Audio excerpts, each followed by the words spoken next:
Voltamos agora sim com liberdade de opinião. Seguimos e vamos direto conversar com o nosso comentarista, o Ricardo Baronovski. Ricardo, bom dia, bem-vindo. Bom dia, Muriel. Bom dia a todos. Vamos para o primeiro tópico. O plenário do Senado Federal aprovou por 47 votos a favor e 32 contra o nome do ex-ministro da Justiça e ex-advogado-geral da União, André Mendonça, ao Supremo Tribunal Federal. Mendonça foi indicado pelo presidente Bolsonaro e passou por uma longa sabatina até ser aprovado. Vamos ouvir um trechinho do discurso dele depois da votação. Eu sei que virão decisões em que serei criticado e merecerei, por certo, por vezes ser criticado. Mas podem ter a certeza que tentarei fazer do meu país um país mais justo. Como que você avalia, Ricardo, a aprovação de Mendonça no Senado? Você acha que isso indica uma nova aproximação entre a Casa Legislativa e o Planalto? Pela primeira vez, um ministro do Supremo Tribunal Federal, antes de assumir, antes de tomar posse, já é criticado, já começa desacreditado. E há algum motivo grave que me faz desconfiar dele? Algum caso antigo de corrupção, falta de conhecimento jurídico? Não. Simplesmente pelo fato dele ser religioso, ser cristão. Me assusta um pouco, e eu recordava ontem que o Estado é laico, mas não é laicista. Nós não negamos as religiões, entendemos que todas são boas, todas as religiões, e até não ter religião também é bom. Não existe um Estado antirreligioso, assim como também não existe um Estado teísta. O Estado é laico, mas não é laicista, ele não nega a religião, e eu estou medindo este homem pelo seu credo religioso. Seja qual for a religião deste futuro ministro, eu não posso medir a sua personalidade com base na sua crença pessoal. Então já fica desde já essa primeira observação, desejando boa sorte aí ao ministro para que ele faça um trabalho técnico, mas eu não posso, antes dele assumir, antes dele tomar posse, já descer um monte de críticas à sua personalidade. Lembro que a nomeação do ministro do STF é uma atribuição privativa do presidente da República. Está no artigo 84, inciso 14, que diz: nomear ministros do STF após sabatina do Senado Federal. Mas veja, quais requisitos são necessários para que alguém seja ministro do STF? Primeiro, uma idade entre 35 e 65 anos, mais dois requisitos: notável conhecimento jurídico e reputação ilibada. No primeiro quesito parece estar preenchido, isso não foi trazido à baila. Ele tem uma formação em Direito em 93, especialista em Direito Público, mestrado, doutorado pela uma das universidades mais antigas do mundo, a Universidade de Salamanca. Ele ganhou o prêmio Inovar em 2011, foi advogado da Petrobras, foi à AGU, e antes de eu medir ele pelo seu currículo biográfico e mostrar fatos, né? Em algum momento ele confundiu o discurso religioso com o jurídico, mas não se trouxe fatos. Se fez um julgamento ad hominem, atacando a pessoa em si. Então já começa esse ponto. E reputação ilibada também não se trouxe nada à baila. Foi uma sabatina que durou 8 horas e ficou muito clara a serenidade, imparcialidade que a gente espera depois, quando ele for empossado, provavelmente ainda esse ano, que ele mantenha essa postura.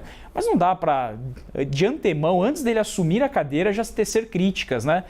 Parece que se torce contra o país, contra a Suprema Corte, que é um órgão tão importante. Outros 10 ministros também têm seus credos religiosos e devem ser respeitados. Todos os credos religiosos devem ser respeitados. Isso não pode forjar um homem, muito menos ser medido em razão daquilo que ele acredita. Enquanto ele agir com sobriedade, serenidade, cabe a nós, da sociedade, apenas observarmos, já que todos os julgamentos do poder público são fundamentados e públicos. Estará escancarado aí o que ele vai fazer, mas ele nem começou o trabalho ainda.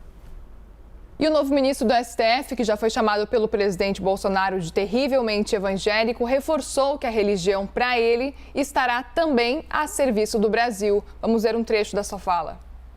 E nós queremos dizer ao povo brasileiro que o povo evangélico tem ajudado esse país e que quer continuar ajudando esse país.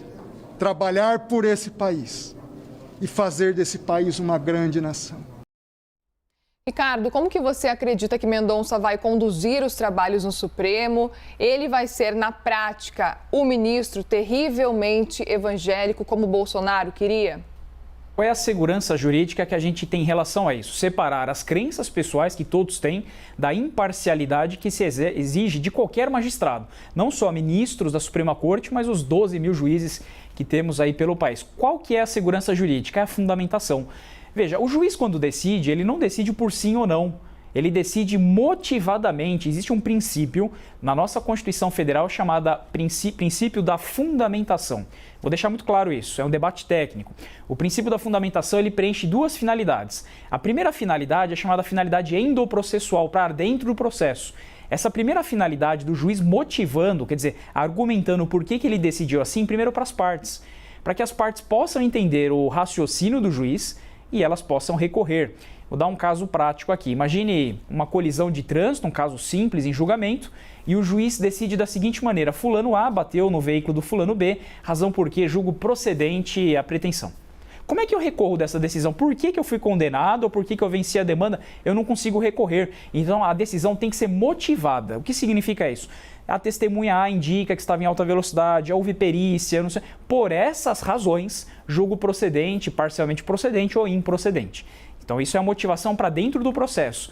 E a sociedade? Qual é a garantia que a sociedade tem que o discurso religioso não se confunda com o discurso jurídico? É a motivação extraprocessual política. Quando o juiz motiva o seu acórdão, a sua sentença, ele faz um discurso para fora do processo a fim de que toda a sociedade analise não só quantidade de produção, qualidade do que ele está fazendo e veja se aquela decisão foi a mais justa, se não está agindo da maneira mais adequada conforme a ordem jurídica. Então é um discurso político que ele faz nas suas decisões. O juiz não julga sim ou não, afirmativo ou negativo, condena ou absolvo. O juiz faz um caminho, um acórdão muito bem fundamentado e lá, daqui 2 meses, quando ele efetivamente começar a proferir suas decisões, nós veremos se esse discurso religioso pessoal estará separado do discurso jurídico. Ele prometeu ontem, nessa sabatina de quase 8 horas, que sim. Então, por meio do julgamento público, que é a regra, todo julgamento é público. Entra lá, site do STF, você consegue ver todas as decisões judiciais. E também por meio da motivação, chamada fundamentação, veremos aí o que passa na cabeça do ministro. Mas, novamente, não dá para criminalizar o ministro antes dele começar o trabalho. Deixa ele começar a trabalhar, depois a gente torna esse tema e analisa se aquela decisão foi técnica ou não técnica. Agora, em relação à prisão após a condenação em segunda instância, Mendonça disse que é favorável, mas ressaltou que defende a segurança jurídica. Por isso, qualquer mudança nesse entendimento no STF teria que ser feita pelo Legislativo. Ricardo, na sua opinião, André Mendonça vai ser um representante da ala punitivista do STF? Perfeito, Muriel. Excelente tema. Prisão em segunda instância, inclusive, é um tema que pode ser revisitado. Por que não superar o entendimento? Eu trago aqui um histórico que, inicialmente, o entendimento do STF era pela prisão em segunda instância. Certo período, entre 2016 e 2017, ele mudou o seu entendimento, passou a tolerar a prisão apenas com trânsito em julgado. Para que a população entenda o que é o trânsito em julgado. É quando não se admite mais nenhum recurso no processo penal. Só que isso ocorre nas instâncias de superposição lá daqui muitos anos. Fica esse ponto aí. Mas olha que interessante, né? Por que esse tema poderia ser revisitado? Quase 200 países do mundo têm prisão em primeira ou segunda instância. A quase totalidade dos países vinculados à ONU, cerca de 193 países, tem prisão em primeira ou segunda instância. Os tratados internacionais de direitos humanos, que geralmente são mais favoráveis que as leis internas, dizem que a culpa se forma numa decisão judicial, não exige o trânsito em julgado. Aí está a Convenção Americana dos Direitos Humanos. Não sou eu que estou dizendo isso. São 5 ministros do STF, por exemplo, o ministro Fachin, e aí o julgamento que teve agora nessa ADC 43 e 44, recente, né, que a gente viu que a prisão só ocorre no trânsito em julgado, foi por 6-5. Sendo que esse placar de 6, da mudança da ministra Rosa Weber, pode ser revisitado porque a Corte ainda não está de maneira pacífica em relação a esse tema. Se novamente se traz à baila um processo desse, pode ocorrer o que nós chamamos no direito de overruling, uma superação de um entendimento anterior. Não posso dizer que esta posição é a melhor ou aquela, o direito é contraditório, é debate. E obviamente que nós temos sim uma jurisprudência garantista. O que é o garantismo, né? Olhar os direitos do réu, favorecer ali os recursos para que ele tenha um processo justo, legalista. Mas também precisamos olhar nesse garantismo hiperbólico, monocular, a perna da sociedade. Sim, os processos, eu ouvi o Dr. Tiago Anastácio narrando, um experiente advogado criminalista, mas o excesso de demandas também congestiona e conduz à prescrição. Não dá para ser mais realista que o rei, temos muito processo hoje. Aliás, eu desafio qualquer advogado, criminalista, processualista, me diga no processo quantos recursos nós temos.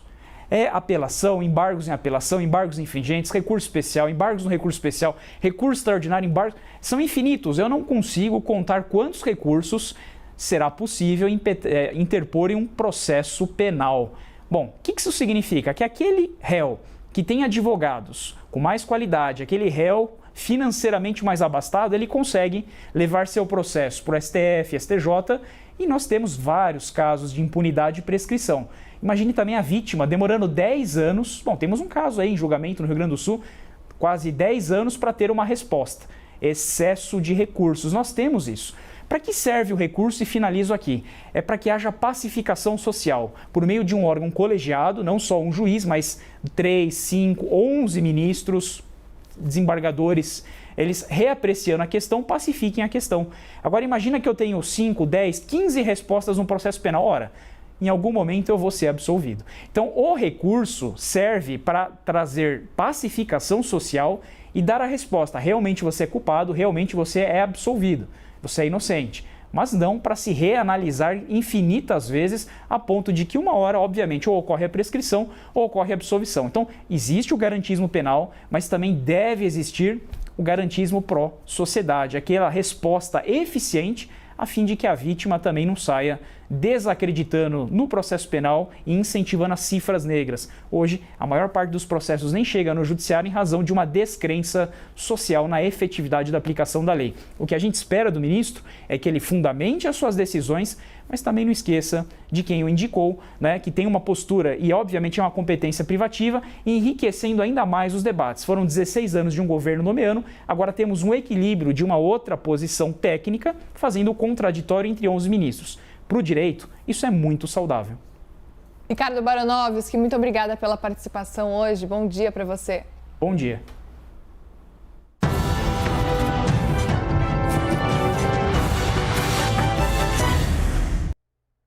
As opiniões emitidas pelos comentaristas do quadro não refletem necessariamente a posição da CNN.